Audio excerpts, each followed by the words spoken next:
أعوذ بالله من الشيطان الرجيم. بسم الله الرحمن الرحيم.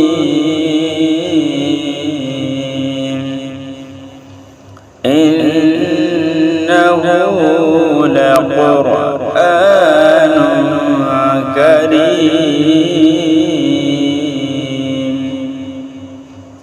في كتاب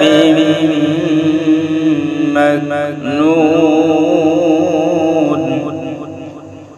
لا يمسه إلا المطهرون تنزيل من رب العالمين. أفبهذا الحديث أنتم مدهنون وتجعلون رزقكم أنكم تكذبون فلولا